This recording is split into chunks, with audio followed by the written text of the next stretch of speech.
Eu comecei a pensar sobre isso quando eu voltei dos Estados Unidos. Eu morei 5 anos nos Estados Unidos e eu voltei sem nenhuma teoria na cabeça, mas eu trouxe a prática. Eu vi como as coisas funcionavam lá e como elas não funcionavam aqui. Então, à medida que o tempo foi passando, que eu fui me educando, né, e foi nesse processo que eu descobri o liberalismo. Eu não sabia o que era o liberalismo. Eu descobri o liberalismo, inclusive, depois que eu tive o começo do envolvimento na política, depois que eu participei da criação do Partido Novo. Foi depois que o liberalismo surgiu na minha vida, né? E hoje eu tenho certeza que a resposta tem o nome de liberdade. No Brasil, a sua vida é pautada pelo que a gente pode chamar de uma servidão ao Estado.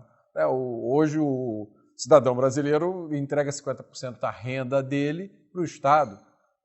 O sujeito que está vendendo uma garrafa de água mineral no engarrafamento e que não tem nada, não possui nada, aquele cara está entregando praticamente metade da renda dele para o Estado. Então, esse é o segredo. A gente precisa libertar a sociedade brasileira da dependência econômica, psíquica e até moral do Estado. O caminho é a liberdade.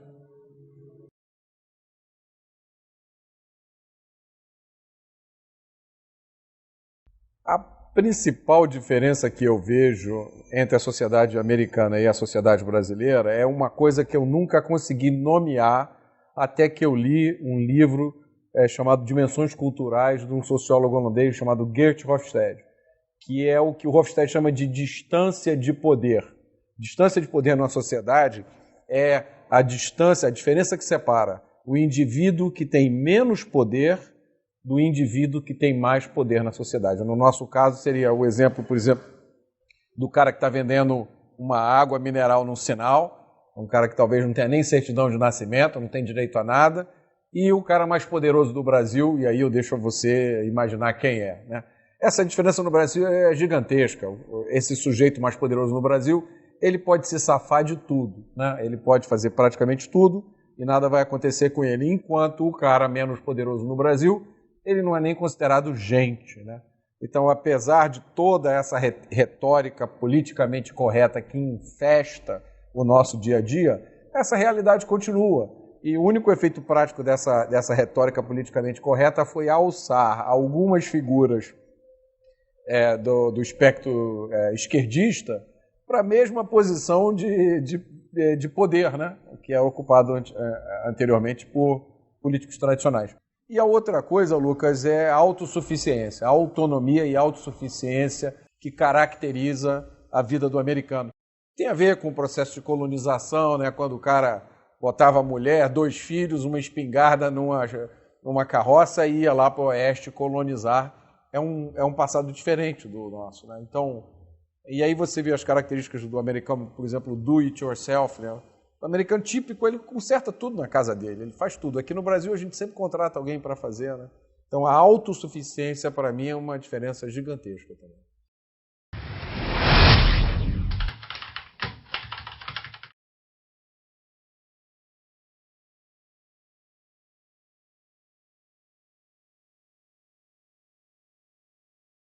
Alguns países, algumas nações se organizaram por diversas razões históricas para criar riqueza e distribuir essa riqueza entre a população, né? E essas nações são tradicionalmente as nações do hemisfério norte, com uma herança protestante, colonizadas pela Inglaterra. Outras nações se organizaram para colocar um pequeno grupo no poder. E esse grupo, então, explora toda a população para gerar riqueza para o bolso desse pequeno grupo. Essa é a diferença. Então, é uma diferença que começou no período colonial, por exemplo, no caso da América Latina para a América do Norte. Na América Latina, você teve origem no Império Espanhol, né? E depois no Reino de Portugal, que eram organizadas dessa forma. Em comparação com a Inglaterra, onde no ano 1200 alguma coisa você já teve, né, a Magna Carta, Bill of Rights, toda uma tradição de liberdade que propiciou a Revolução Industrial, uma criação de riqueza e mecanismos, checks and balances, de distribuição de poder e de riqueza. Essa é a diferença. No Brasil, tem um pequeno grupo que explora a maioria em seu próprio benefício. E essa exploração, Lucas, tem vários nomes, né? Tem vários mecanismos que são apresentados como mecanismos justos, formais, legais, né? Então, você tem funcionários, servidores públicos de um dos três poderes que eu não vou nomear aqui, mas ganhando 150, 180, 200 mil reais por mês, né? Então, essa é a explicação.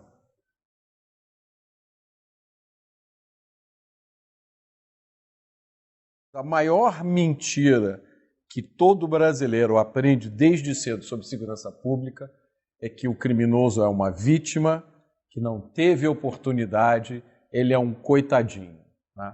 E se você for numa favela, por exemplo, a favela é usado como um exemplo de como a falta de oportunidade gera o crime.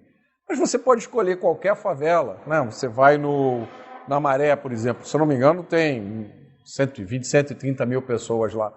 E devem ter 500 criminosos, né? Todas as outras pessoas submetidas às mesmas condições de falta de oportunidade, de pobreza, de falta de presença do Estado, fizeram outras escolhas. Acordam cedo, como eu falei, botam uma garrafinha de água mineral no isopor e vai vender no meio da rua para ganhar em um mês o que talvez um vapor do tráfico ganhe numa manhã. São opções diferentes. Então, a primeira mentira deslavada é essa. A segunda mentira que o brasileiro escuta e que prejudica muito o nosso combate ao crime é que prender não adianta, porque a prisão não recupera o bandido. A função da prisão não é beneficiar o bandido. A função da prisão é beneficiar a sociedade. Então, por que você prende? Você prende para retirar da sociedade um indivíduo que é violento, que não tem barreiras morais e que comete crimes, né, de todo tipo. Você isola esse indivíduo. E, acima de tudo, Lucas, você pune esse indivíduo. Ele paga um preço pelo ato que ele cometeu. E você dá um exemplo para a sociedade de que nós, como país, valorizamos a nossa vida, a nossa integridade física, a inocência dos nossos filhos. Então, a prisão é para isso. Historicamente, já houve um tempo em que se acreditou que a prisão reabilitava, né? Mas se você for olhar as estatísticas, mesmo nos países mais avançados, nos melhores casos, mais da metade dos criminosos retornam ao crime. No Brasil, se estima que essa taxa supere os 80%. Se você for a qualquer delegacia de polícia e esperar chegar um criminoso preso, você pode apostar um dinheiro grande que ele já tem em inúmeras passagens anteriores pela polícia. E o nosso Código Penal hoje, ele não reflete a nossa realidade. Ele ainda subscreve essa visão ultrapassada do criminoso vítima que pode ser reabilitado. Então, as nossas cadeias têm porta giratória e nós somos sempre agredidos, roubados e assassinados pelo mesmo grupo de bandidos.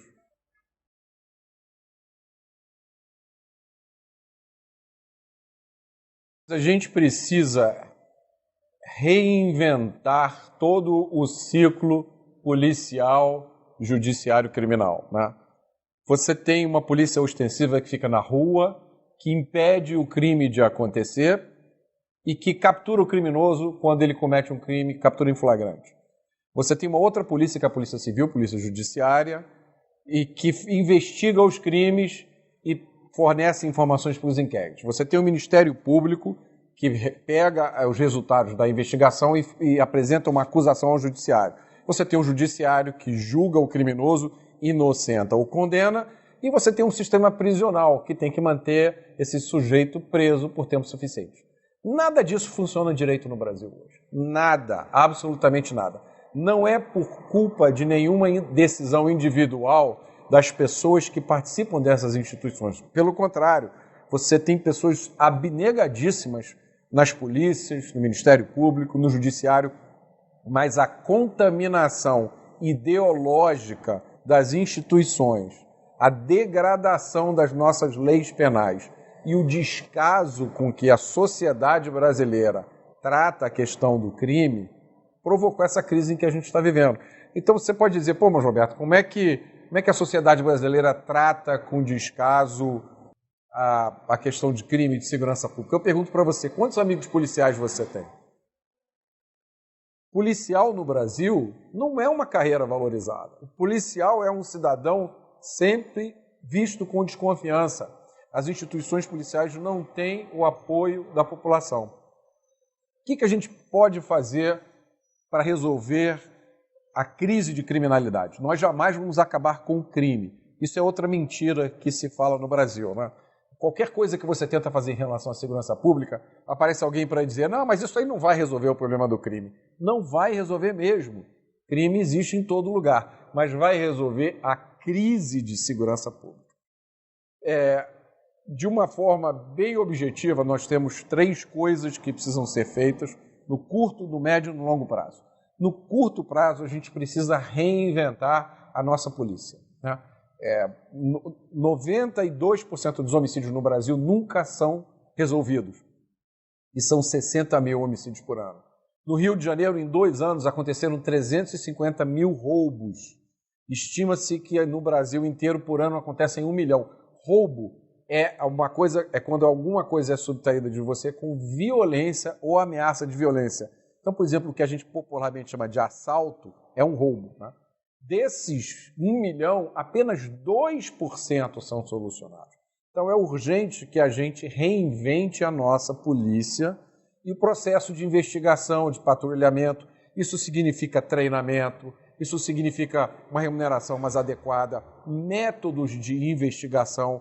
A nossa polícia hoje não tem treinamento adequado para investigar e até mesmo para fazer o patrulhamento. São coisas que outros países já equacionaram há muito tempo, mas no Brasil geralmente qualquer iniciativa nesse sentido é taxada pela esquerda e por setores ideologicamente alinhados com a esquerda de medidas repressivas, né? Então, primeira coisa, reinventar a polícia e tudo que está em torno dela. A segunda coisa, que é de médio prazo, é mudar a nossa legislação penal. Nós precisamos mudar o Código Penal, o Código de Processo Penal, a Lei de Execuções Penais. Tudo isso precisa ser quase que reescrito. Para você ter uma ideia, no Brasil, o sujeito que te assalta com uma arma na cabeça, se ele for preso e condenado, ou seja, se ele estiver dentro daqueles 2% dos casos, ele é condenado tipicamente a 5 anos e 4 meses de prisão. É uma pena de 4 anos pelo roubo e mais 1/3, agravada de 1/3 por uso de arma. 5 anos e 4 meses de condenação vai fazer com que ele fique na cadeia 11 meses. Porque o criminoso brasileiro ele desfruta de um direito que é desconhecido na maior parte dos países, né? Que é o de ficar atrás das grades apenas 1/6 da pena a qual ele foi condenado, né? Você tem esse absurdo, outro absurdo é o ECA, né? O Estatuto da Criança e do Adolescente, que é o Estatuto de Corrupção da Criança e do Adolescente, né? Por causa desse estatuto e da legislação associada, hoje no Rio de Janeiro, o tempo médio de internação de um criminoso com menos de 18 anos que mata alguém é de 8 meses. Então tudo isso precisa ser mudado urgente. Essas são as medidas de médio prazo. E de longo prazo, nós precisamos reajustar os nossos conceitos morais. O brasileiro precisa reaprender o que é certo e o que é errado, né? Esse é um processo que nós começamos agora há pouco tempo com a Lava Jato, que eu espero que não termine, porque não importa se você é operário, não importa se você é empreiteiro, não importa se você é juiz ou se você é banqueiro. O certo é certo e o errado é o errado. E quem comete um crime tem que ser punido. Tem que se acabar com um fórum especial, tem que se acabar com qualquer tipo de privilégio. E nós temos que implantar no Brasil a igualdade mais importante, que não é, como a esquerda pensa, a igualdade de renda ou igualdade de patrimônio. A igualdade mais importante é a igualdade perante a lei. É a única igualdade que não existe no Brasil.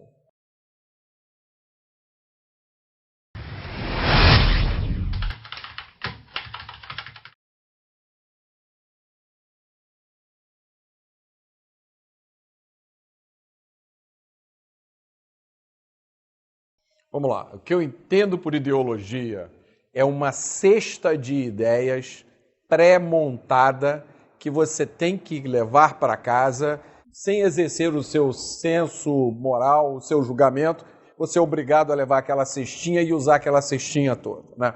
Então, vou dar um exemplo. Se você é de uma pessoa de esquerda e você leva a cestinha de esquerda para casa, na cestinha de esquerda tem que você é a favor do aborto, né? Está lá na cestinha.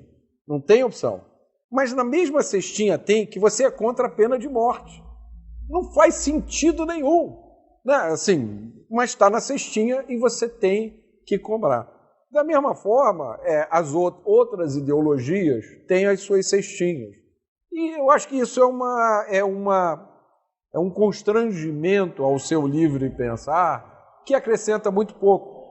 Eu acho que tem algumas ideologias que são venenosas, né? É o que o biólogo Richard Dawkins chama de memes, né? No sentido de é uma ideia que se reproduz na mente das pessoas e às vezes mata o hospedeiro, né? Como alguns vermes, alguns parasitas, né?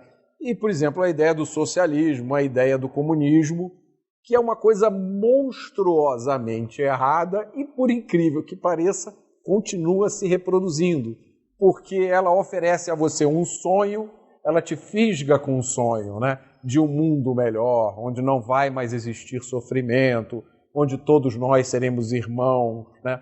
Liberdade, igualdade, fraternidade, mas a gente sabe que logo a seguir vem a guilhotina, né? Os campos de concentração e os gulags, né? Então, o Brasil hoje está numa fase de libertação da tirania da ideologia de esquerda. Vocês são muito sortudos, porque quando eu tinha a sua idade, você não tinha opção no Brasil.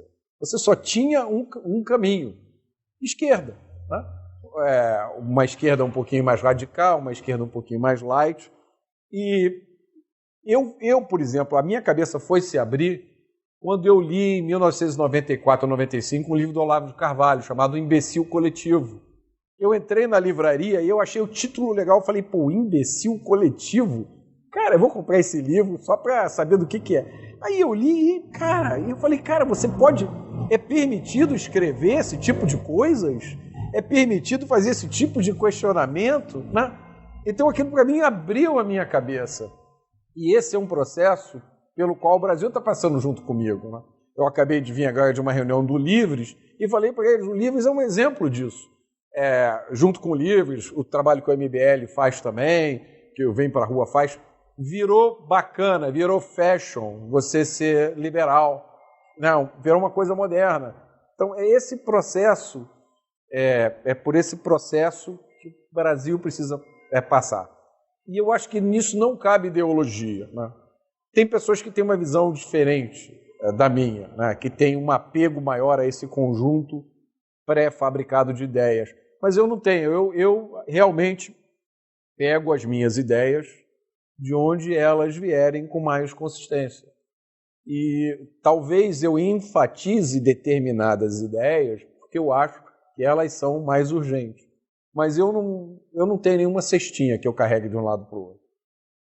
A questão da moral na política é uma questão complicada, né? Tem diversos autores, diversos filósofos e pensadores têm posições diferentes. Tem gente que define que a política é fundamentalmente uma arena de poder, né? Não cabem considerações morais.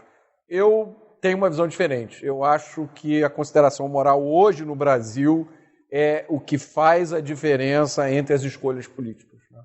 Tem escolhas políticas hoje no Brasil que são claramente imorais, que não têm nenhum outro objetivo a não ser promover aquela extração de riqueza a qual me referi, né? Então, tirar dinheiro da dona Maria, que mora lá em Varriçai, para botar no bolso do governador que usa o helicóptero para mandar pegar o cachorrinho que ele esqueceu, né? É assim que funciona. O ICMS que as pessoas pagam, elas pagam para botar o dinheiro no cofre do Estado, que faz as maiores barbaridades com isso.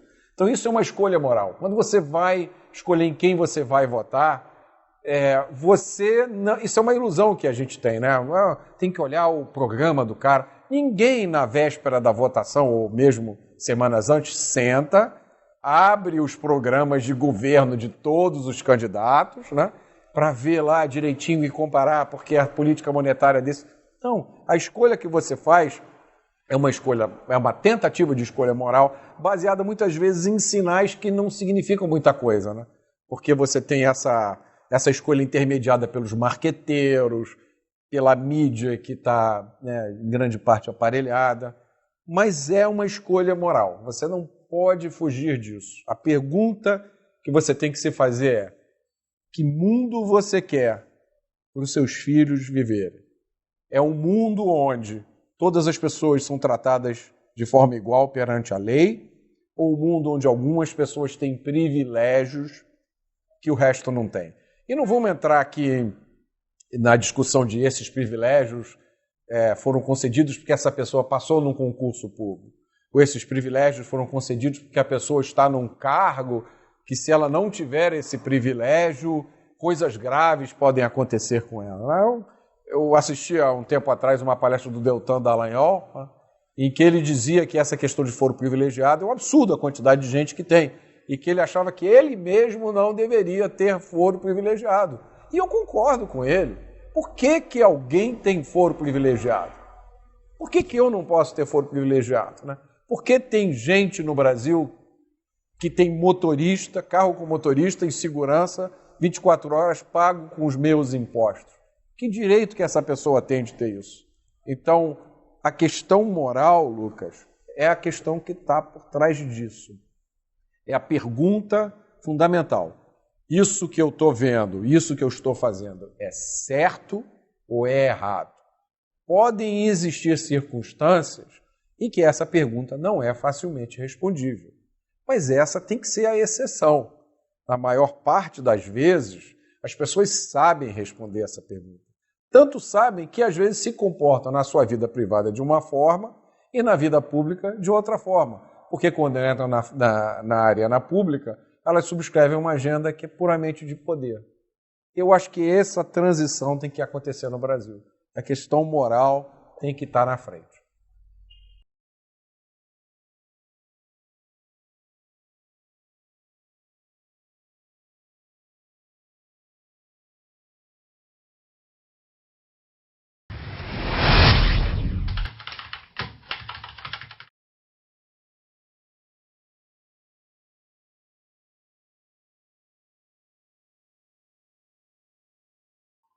Essa é uma pergunta extremamente difícil e quase impossível de responder, porque eu acho que parte da mudança não depende do comportamento do eleitor. O desafio que se coloca na frente do eleitor, eu acho que em qualquer democracia republicana, mas especialmente no Brasil, é muito grande, né? Imagina a eleição desse ano, você vai escolher um presidente, um governador, 2 senadores, um deputado estadual e um deputado federal.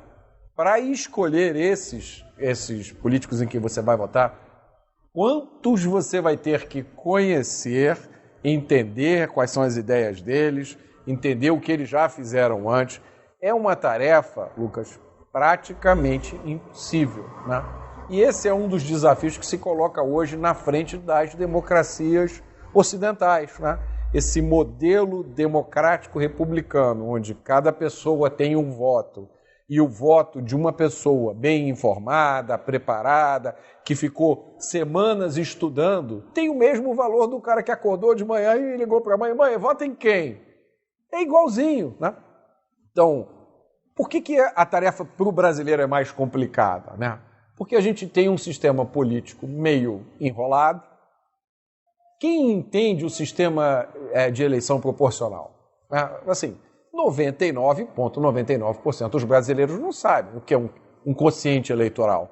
Elas não sabem que elas vão lá votar no João, mas, na verdade, o voto é usado para eleger o José. Se você tiver um candidato que tem 40 mil votos e outro que tem 40.001, o que tem 40.001 pode entrar e o que tem 40.000 não entra, né? Então é muito difícil. A gente tem uma quantidade de partidos muito grande, o que em si só não é um problema se esses partidos oferecessem realmente escolhas reais, né? Agora, pela primeira vez nos últimos anos, a gente está vendo partidos que realmente oferecem uma diferença na forma de pensamento e uma visão diferente do Brasil. Então, respondendo à sua pergunta, a única coisa que o brasileiro médio pode fazer é tentar se informar, o que é um desafio muito grande, porque a missão da nossa mídia oficial é desinformar. Então, qual é a recomendação que eu dou para as pessoas hoje? As melhores fontes de informação hoje são a vida real, né? Não deixe ninguém dizer para você que o principal problema do Brasil é desigualdade, se você sai na rua e você é assaltado e todo mundo que você conhece já foi assaltado. Então você sabe qual é o principal problema do Brasil. Segundo, use as novas mídias, as mídias sociais e canais de comunicação como o Boletim da Liberdade, né? São veículos que estão furando o bloqueio da grande mídia, usando as possibilidades da tecnologia e estão abrindo uma janela de verdade, né? Então, sem entrar em nenhum julgamento de mérito, fenômenos como, por exemplo, o do Olavo de Carvalho, né? Assim, o que aconteceu comigo? Eu peguei esse livro do Olavo de Carvalho, li o Imbecil Coletivo e larguei na estante e esqueci isso. E aí o tempo passou, veio o Orkut, né? Depois veio o Facebook, e aí um dia, por acaso, eu descubro que o Olavo de Carvalho está no Facebook. Eu descubro que o Olavo de Carvalho tem uma multidão de seguidores, tem um curso online de filosofia que estava todo mundo fazendo. Cara, é um mundo do qual eu não tinha nenhum conhecimento. Então, eu acho que esse mundo, que ainda não é do conhecimento de muitos brasileiros, é o melhor caminho para que a gente informe as pessoas e para que elas saibam o que está acontecendo. Então, desliga a televisão, não vê mais, né, Fantástico, esquece a novela, usa esse tempo para entrar na internet, nas mídias sociais e pegar essa informação que hoje está disponível de uma forma que nunca esteve antes, né?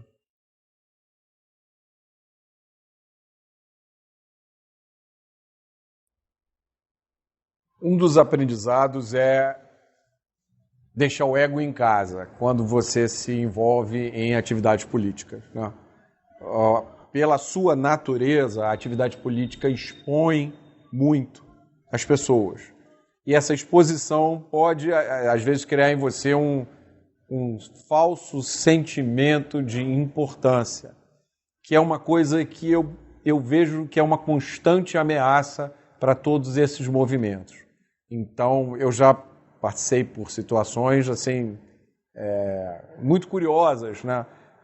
Eu comecei essa minha trajetória participando de um grupo que lidava com questões de segurança pública aqui no bairro onde eu moro. Depois eu passei por uma associação de moradores e aí pela Fundação do Novo, né? E esse aprendizado da humildade, de que você é parte de um processo que é muito maior, isso é uma coisa fundamental. A outra coisa que é muito importante é a valorização da comunicação. Não basta você ter as ideias corretas. Se você não souber transmitir essas ideias, você vai ser vencido pelo cara que tem as ideias erradas, mas sabe transmiti-las. Então, tem 2 livros muito bons que foram escritos por pessoas em lados opostos do espectro político, né? Um deles é a Arte da Guerra Política, escrito pelo David Horowitz, e o outro é o Cérebro Político, The Political Brain, escrito por um cara chamado Drew Westen. O Drew Westen escreveu o livro para explicar aos democratas americanos o que eles não sabiam, e o Horowitz para explicar aos republicanos. E o tema deles é basicamente o mesmo, né? Como é que você mobiliza os eleitores, como é que você convence as pessoas a votar em você. E eles dois dizem mais ou menos a mesma coisa, né? A escolha política é primariamente baseada em emoção, tá? Depois você encontra uma forma de racionalizar aquilo ali e construir uma explicação elaborada, mas é fundamentalmente baseada na emoção. E isso é uma coisa que eu vejo que às vezes falta nessas organizações, especialmente organizações liberais, especialmente organizações que eu gosto de chamar de não esquerda, né? porque eu acho que a direita, você classificar as coisas de direita, a direita é um espectro muito amplo, né? Vai desde dos movimentos mais autoritários até os anarcocapitalistas, libertários, enfim. Mas todo mundo que não é de esquerda tem dificuldade de usar a emoção. Procura mobilizar as pessoas baseado na racionalidade, explicando como funciona a economia de livre mercado, o sistema de trocas voluntárias. Enquanto isso, o teu oponente está dizendo que é preciso dar de comer a quem tem fome. Quem é que você acha que vai ganhar os corações e as mentes dos eleitores? Então isso tem a ver com aquela pergunta que você me fez sobre a guerra moral. Os liberais, os libertários, os anarcocapitalistas, eles não podem fugir desse tema. Eles não podem esquecer que eles estão lidando com seres humanos que têm necessidades, que têm desejos, que têm frustrações. Eu estou acabando um artigo para o meu próximo livro, que vai se chamar Levanta e Anda, e é uma resenha do livro do Saul Alinsky, Regras para Radicais, né? E uma das coisas que o Saul Alinsky fala, eu espero que esse meu artigo seja muito lido, o livro seja muito comprado pelos liberais, pelo pessoal da não esquerda, né?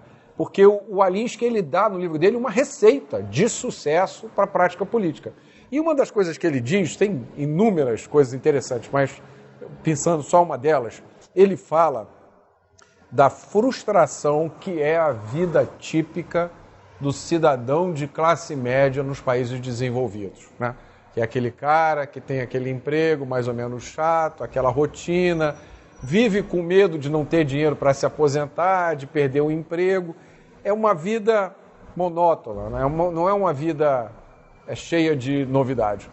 E o envolvimento político pode trazer para esse cara a novidade, né? Uma aventura, um senso de participação no mundo que de outra forma não existiria. Então você está usando um gancho profundamente emocional para trazer para o seu movimento um grupo que é essencial para qualquer ação que você queira fazer. Cara, é esse o caminho. A gente tem que descobrir o que é que funciona e perceber que a gente não vai capturar as pessoas racionalmente, pelo cérebro, né? Com explicações elaboradas sobre o funcionamento da economia. A gente tem que entender quais são os mecanismos que funcionam e entender que o envolvimento político passa muito pelo envolvimento emocional.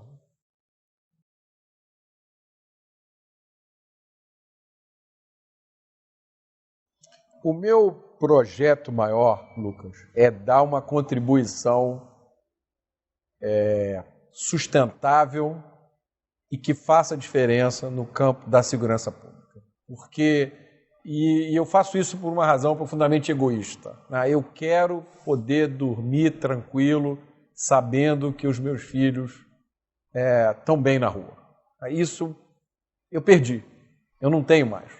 Eu não tenho a coragem de mandar o meu filho, em determinados dias aqui no bairro onde eu moro, na esquina, no posto de gasolina da esquina, comprar alguma coisa, porque eu temo pela vida dele, né? Aqui dessa janela onde você está sentado, no final de semana eu escuto pega ladrão toda hora. Então, eu sou um cidadão comum, eu sou leigo, minha formação é em engenharia, mas eu tenho uma capacidade de aprender. E eu fiz um dever de casa. Por razões ligadas à minha atividade profissional, durante uma época eu viajei o Brasil inteiro, do Rio Grande do Sul até o Ceará, conversando com policiais, com promotores, com juízes. Eu tenho um entendimento bom de quais são as questões que estão envolvidas no problema da criminalidade. E eu tenho o direito que qualquer cidadão brasileiro tem. O cidadão não precisa ser promotor, ele não precisa ser juiz, ele não precisa ser policial. Todos nós temos a experiência diária do medo, da insegurança. Então, o meu projeto é contribuir nessa área. E para isso tem vários caminhos, né?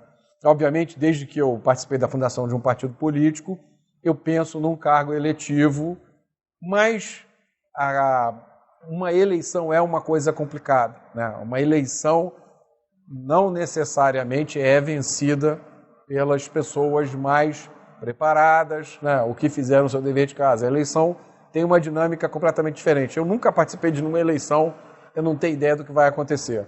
Então, esse ano, o cenário político ainda está muito indefinido, né? A gente tem indefinição para presidente, indefinição para os cargos majoritários. Muita gente que tradicionalmente tinha o domínio da atividade política ou está na cadeia, ou está impedido de participar. A gente tem uma massa grande de pessoas que nunca participaram da política entrando nesse jogo agora. Então, eu vejo tudo isso com uma mistura de alegria, de satisfação de ver que o cenário está mudando, mas também com uma certa apreensão, porque é uma atividade da qual eu nunca participei, uma campanha eleitoral, né? Então, resumindo, pode ser que eu me candidate a algum cargo eletivo esse ano, mas de qualquer forma eu quero participar desse processo de mudança do Brasil focado na questão de segurança pública, de combate ao crime. Isso, para mim, é a prioridade número 1, número 2, número 3.